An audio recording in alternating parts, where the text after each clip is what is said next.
La selección Colombia nunca ha sido grande. Hemos tenido momentos de alegría, de tristeza y muchas cosas. Pero por primera vez en la Copa América de 1975 nos acercamos a esa final, en ese partido frente a Perú, donde tuvimos muchas oportunidades, pero no ganamos esa vez. Esta es la historia desconocida de esa selección. Es esta aventura que nos va a recordar momentos alegres y momentos tristes. Yo soy Raúl Sánchez Parada. Esto es Historias Desconocidas con la aventura de Colombia en la Copa América de 1975. La selección Colombia perdía siempre frente a Argentina y Brasil.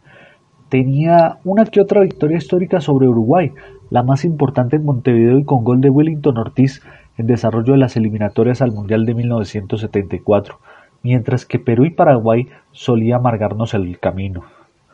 Pero en 1975 se volvía a jugar la Copa América después de un receso de varios años y Colombia tenía aspiraciones de figurar.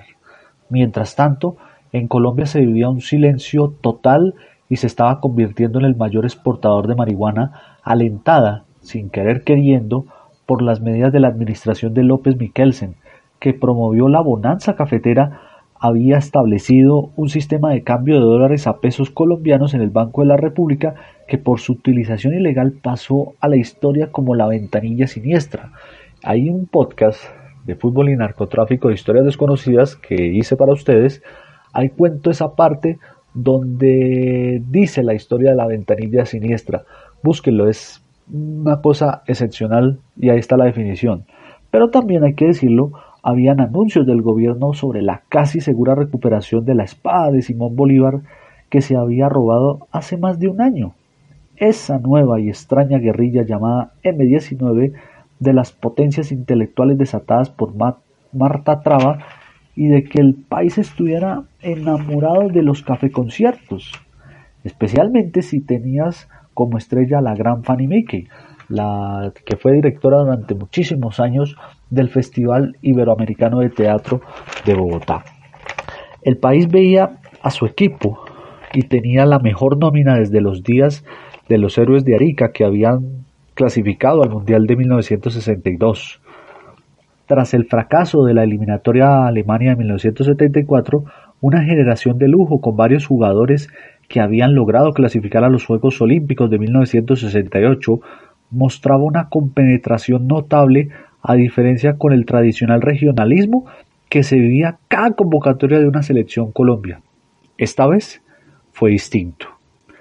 La CONMEBOL, Confederación Suramericana de Fútbol, determinó jugar con partidos de ida y vuelta en 3 grupos de 3 selecciones, de los que solo el vencedor pasaría a la semifinal donde ya estaba Uruguay por ser campeón vigente.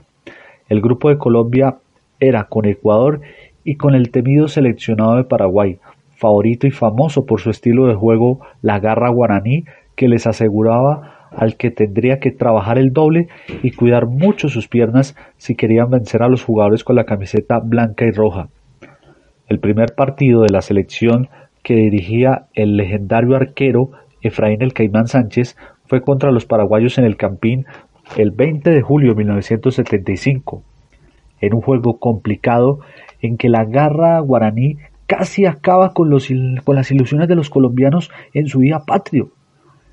El hoy difunto Ernesto Díaz hizo el gol del triunfo. Colombia jugaba con una camiseta color zapote y pantaloneta negra, uniforme que había reemplazado el azul celeste con el que jugó el Mundial del 62. Tenía el mejor de toda la historia, Pedro Sape, que era el arquero. Estaba Jesús el Toto Rubio, Osvaldo Calero, José el Boricua Zárate, Alfonso Cañón, ídolo de Santa Fe, Henry La Mosca Caicedo, Ponciano Castro, Víctor Campás, el Samario Eduardo Retat, Diego Umaña, Fernando Castro, Ernesto Díaz y Wellington Ortiz y otros nacionalizados, Nelson Silva Pacheco, Hugo Horacio Londero, quien por muchos años fue el máximo anotador en la historia del fútbol colombiano. Paraguay no había dejado jugar bien al equipo, así que la prueba de fe necesitaba al pueblo colombiano se la dio la selección una semana después, cuando en una brillante demostración de fútbol le ganó a Ecuador en Quito por 3-1. Estos 4 puntos, porque en ese entonces el vencedor solo le daban 2 puntos, lo aseguraron el liderato de su grupo y le dieron la confianza para viajar a Asunción a enfrentar a la tenebrosa selección de Paraguay, a la que solo le servía ganar.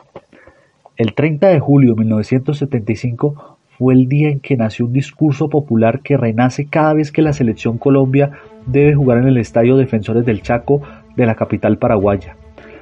Ese día los colombianos pudieron ver por televisión cómo los paraguayos confusamente pateaban las piernas de los ídolos nacionales en vez de patear la pelota. Y como Colombia apenas sí se podía defender de los continuos ataques paraguayos, de pronto Ernesto Díaz recibió el balón y no lo pensó 2 veces y sacó un remate que se convirtió en el primer gol de Colombia. Terminaba el primer tiempo y con este las esperanzas de Paraguay de pasar a la semifinal de la Copa América. Pero los jugadores y la policía no estuvieron de acuerdo con el gol y de pronto se vio que Díaz corría nuevamente, aunque no a la dirección al arco contrario. Ever Armeida, arquero paraguayo, lo perseguía a patadas por todo el campo. De un momento a otro, la policía paraguaya invadió el terreno de juego y empezó a repartir bolillazos a diestra y siniestra entre los jugadores colombianos. Al técnico del Caimán Sánchez, un gran señor, le tocó lo suyo y fueron propinados varios golpes en los brazos y el rostro. Willington, por su parte, amagaba a los policías, al defensor Alcides Sosa, que se quería llevar una pierna de Willy para su casa, y al pobre Alfonso Cañor, por tratar de defender a la Mosca Caicedo, lo encañonaron. El árbitro detuvo el partido y la Confederación Suramericana de Fútbol, CONMEBOL, le otorgó los puntos a Colombia.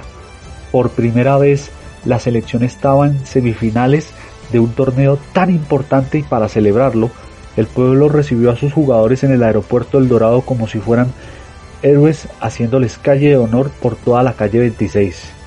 Para devolverle la atención a la selección, confirmó su clasificación con un 2-0 sobre Ecuador en el Campín el 7 de agosto para darle así mejor un nuevo sentido a la fiesta patria.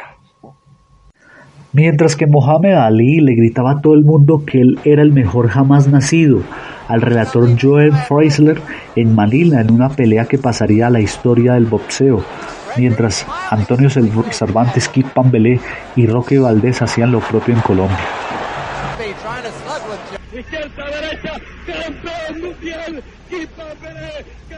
La gente estaba emocionada porque su selección, que nunca le daba alegrías y que rara vez le ganaba, solo había sido en un mundial en el ya lejano 1962 clasificada a la semifinal de la Copa América de ese año, a pesar de una batalla campal que se vivía en Asunción. La afición veía con expectativa que el rival para llegar a la primera final de un torneo grande en nuestra historia sería Uruguay, uno de los gigantes del continente, mientras en la otra llave se enfrentarían los poderosos Brasil y Perú. Brasil necesitaba recobrar prestigio ya que fue eliminado en el Mundial de 1974. El primer partido frente a los uruguayos en Bogotá fue una victoria contundente y humillante por 3-0 gracias a una actuación notable de Willington Ortiz y Ernesto Díaz. Nunca Colombia le había metido tantos goles a Uruguay. La fiesta fue total, pues la diferencia de goles era para los uruguayos difícil de remontar. Era un momento de euforia, de alegría, de emoción. Ese fue uno de los momentos más importantes en la historia de nuestro fútbol. En el partido de vuelta, el 1 de octubre en Montevideo, se construyó otro discurso colombiano sobre fútbol. Para ese entonces, los árbitros chilenos eran malos, pero más bien eran perversos, para utilizar otro término. Ese día, Rafael Ormazábal, hay que ponerlo ahí, Rafael Ormazábal, permitió que los jugadores uruguayos dieran zapato a los colombianos sin mostrar ni siquiera una sola tarjeta y pitando todas las faltas a favor de los locales. Ese día los uruguayos, con su estilo de juego que se resume en la frase del legendario capitán Obdulio Varela, con la celeste somos 2 veces hombres, a veces los vuelven 2 veces bárbaros. Willington terminó lesionado, Ernesto Díaz inmovilizado, Eduardo el Camello Soto con una contusión cerebral y el arquero Sape con un hombro dislocado. La derrota fue 1-0, una victoria heroica, pues además de las lesiones de Sape con su hombro dislocado, tapó de todo lo que alguien con alas podría tapar, incluyendo una pena máxima de Fernando Morena.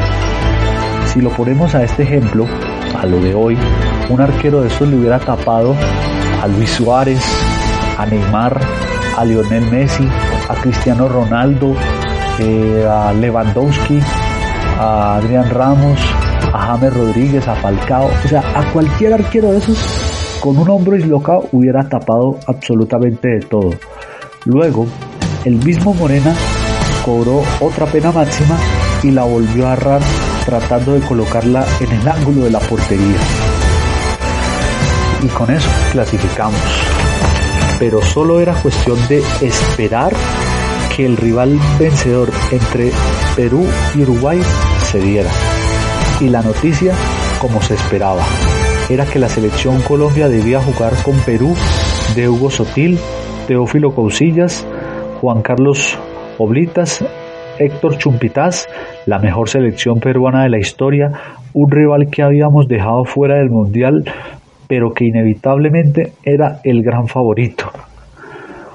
La selección volvió a ser un referente nacional, había representantes de todas las regiones y todos eran necesarios. Además eran considerados ídolos como tales, eran dignos de ser imitados el descomunal afro de Diego Umaña, las pastillas de Condero, las solapas que siempre vestía Retad y la sapiencia y admirada por todos del Caimán Sánchez, pues era algo bonito, algo particular y sensacional y feliz. Y la gente estaba emocionada con estos jugadores. Los jugadores eran invitados a programas musicales y de variedades a que hablaran del futuro del fútbol y contaran sus vidas. Fernando González Pacheco llevaba a Ernesto Díaz a que lo acompañara en sus locuras para que todo el país viera a sus ídolos por televisión. Y si Willington Ortiz no protagonizó una novela, era porque en esa época los actores eran muy serios y profesionales, para utilizarlo de una manera más decente, y la actuación se entendía como algo artístico que necesitaba escuela. Willington, después de ya retirado, actuó para una serie de televisión en Colombia. El país nacional, del que Jorge Eliezer Gaitán se sentía identificado con ese equipo, pero algo hacía falta. Ese uniforme anaranjado con negro recordaba el maravilloso equipo holandés subcampeón del mundo el año anterior, pero no tenía nada que ver con Colombia, pues para muchos era ese momento de historia del país. Esa época también hay que recordarlo, el Mundial de 1962 Colombia vistió de uniforme azul celeste y no tiene nada que ver con el Partido Conservador, ¿no? Ese era el uniforme tradicional de esa selección en ese Mundial.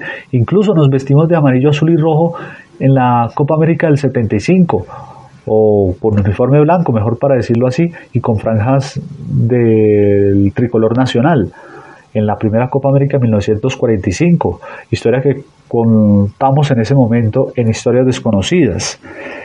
Pero 10 años después, en el año 85, Colombia luce su uniforme con la bandera de nuestro país. Pero hablemos de esa final. El día que los 11 titulares saltaron al terreno de juego para disputar su primera final de Copa América en la historia del fútbol colombiano, el Campín los vio y el país los vio por televisión, vibraron. Sobre el pecho naranja los jugadores llevaban cruzada una franja con la bandera colombiana. Perú no fue fácil, solo tenía magníficos jugadores, sino que tenía un juego de toque y de pases precisos, era muy difícil de controlarlos. Colombia ganó difícilmente por 1-0 con gol de Ponciano Castro, y si se empataba en Lima serían campeones de América. La publicidad con todos los jugadores invadieron los periódicos. Todos los productos querían tener a un miembro de la selección anunciados. Los afiches del equipo nacional no eran suficientes en la esquina para surtir el mercado y el país estaba en vilo esperando que Willington se recuperara de su lesión para poder jugar en el partido definitivo. Tristemente, nos ganó 2-0 con autogol del boricua Zárate. Ese resultado obligaba a jugar un tercer partido en cancha neutral y la sede fue Caracas. El 28 de octubre, ante un rival superior con Cubillas, imparable, a un Chumpitaz que no dejó hacer nada a Willington y a Campas, Perú se proclamó por segunda vez campeón de la Copa América al derrotar a Colombia por 1-0 con gol de Soltil. Se perdió ese título, pero se ganó el nombre y el pueblo colombiano ya tenía grabadas 3 sílabas: Colombia.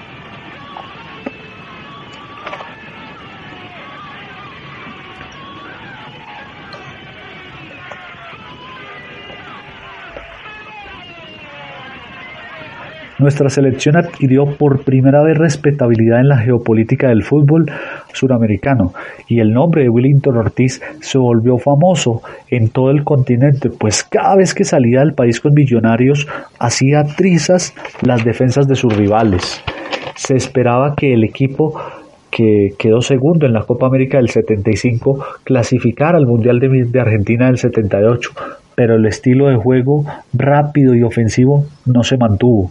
Por sorpresa de muchos, la federación decidió reemplazar al Caimán por el yugoslavo Blagoje Padinic, con lo que se cambió el estilo centrado por la fuerza y que tenía como base los jugadores nacionalizados por encima de los colombianos en esas eliminatorias. Jugaron con la camiseta naranja colombiana los extranjeros Juan Ramón La Fiera Cáceres, Jorge Amado, Luis Jerónimo López, Hugo Horacio Londero, entre otros. El grupo para clasificar a Argentina 78 era terrible: Brasil y Paraguay, y así nos fue. Comenzamos con un buen empate en casa, con el entonces tricampeón del mundo, que era la selección brasileña. Luego, Paraguay nos ganó 1-0 y en el partido definitivo en Defensores del Chaco, para seguir la tradición, Colombia iba ganando con gol de Osvaldo Vilarete. Y el local, ante la imposibilidad de empatar, empezó a ablandar. ¿Sí? Empezó a ablandar a los jugadores, cogerlos a patadas. De pronto, en un tiro de esquina, en el área en el que Colombia se encontraban 10 jugadores paraguayos, 2 guaraníes agarraron al arquero Jerónimo López.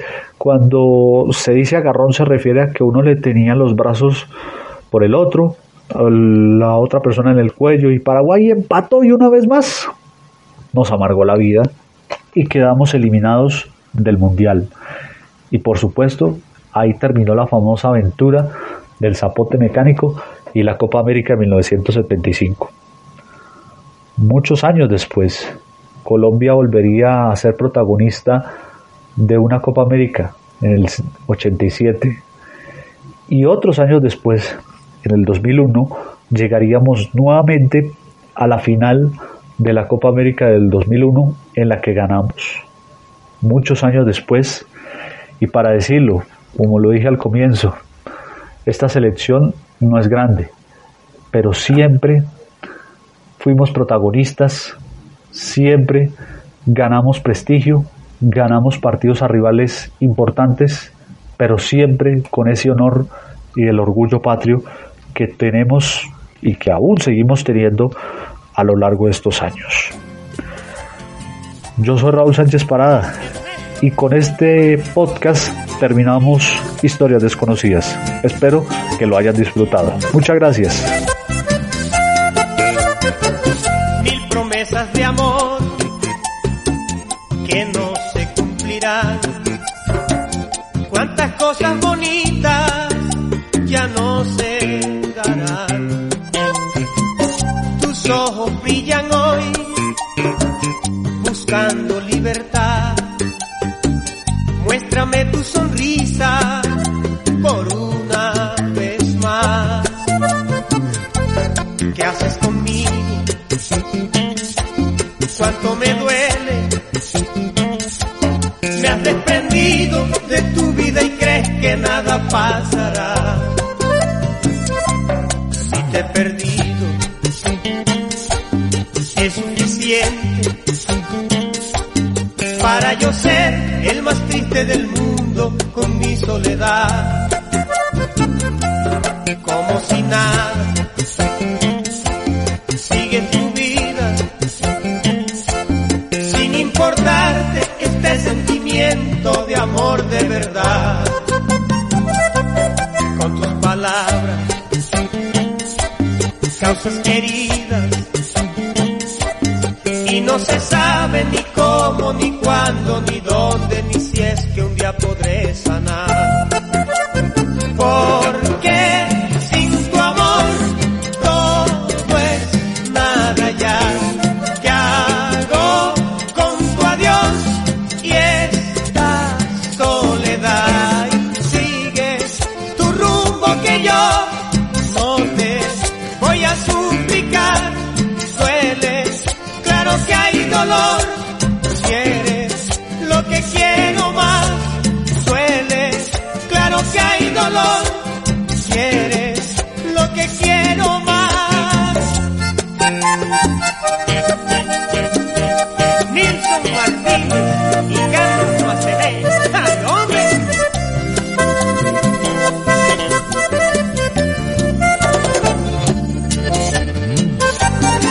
Sentimiento, Chelita.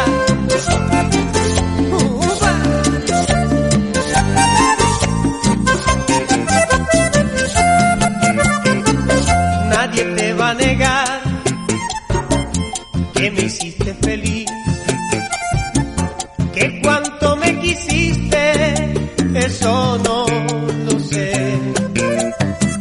Tanto te llegué a amar que me olvidé de mí, y con tanta ternura me puse a tus pies.